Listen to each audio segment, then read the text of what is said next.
Le scandale du taux LIBOR. LIBOR signifie London Interbank Offer Rate. C'est un taux d'intérêt de référence diffusé quotidiennement par la British Bankers Association, ou BBA. Les grandes banques internationales négocient en permanence entre elles des prêts et des emprunts dans toutes les grandes devises pour une durée inférieure à 1 an. Ils sont en fait calculés chaque jour pour 10 devises et 15 maturités. Il correspond au taux de référence auquel les banques se prêtent et s'empruntent dans toutes les grandes devises.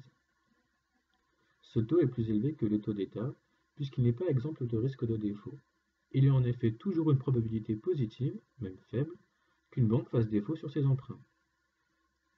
Pour fixer le LIBOR, la BBA demande à un certain nombre de banques, notées AA en général, de fournir leur cotation pour chaque devise et chaque maturité.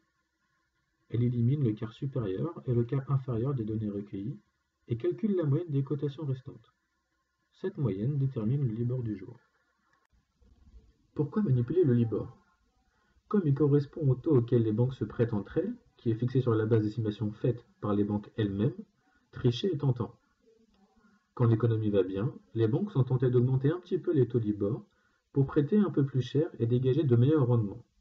Quand l'économie va de moins en moins bien et que le secteur bancaire est touché, si une banque est fragilisée, elle est par définition moins solvable, ce qui implique que les autres banques lui prêteront avec plus de risques à des taux plus élevés.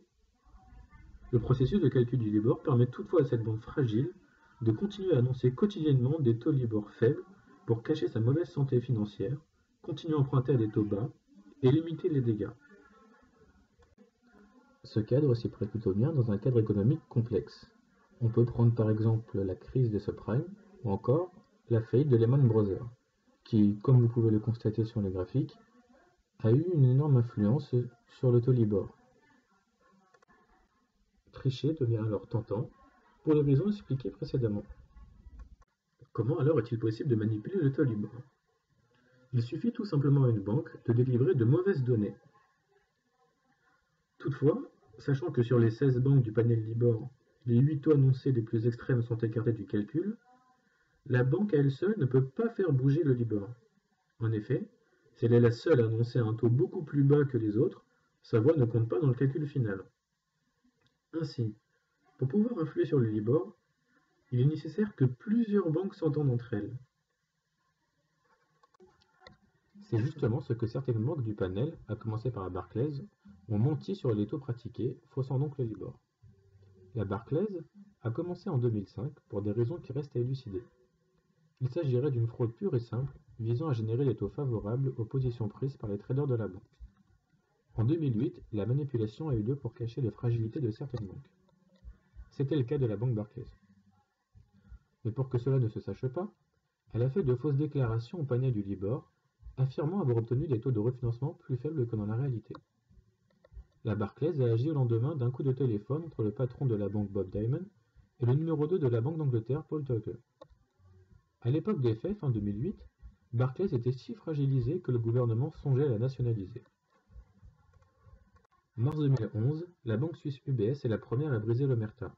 Le 16 mars 2011, dans son rapport annuel, elle révèle avoir reçu une série de citations à comparaître des autorités américaines et japonaises qui veulent déterminer s'il y a eu tentative de manipulation du LIBOR de la part de la banque suisse, seule ou avec d'autres. Le mercredi 27 juin 2012, Barclays crée la stupeur en annonçant qu'elle va payer au total l'équivalent de 360 millions d'euros pour mettre fin aux enquêtes des régulateurs britanniques et américains sur la tentative de manipulation des taux interbancaires. Le lundi 2 juillet, le scandale emporte la tête de Bob Diamond, le patron de la Barclays, et de Jerry Delmisler, le numéro 2. Toutefois, le fisc britannique réclame encore à Barclays environ un demi-milliard de dollars. Pour terminer, le scandale n'est pas encore complètement élucidé et l'enquête se poursuit toujours. Merci de votre écoute.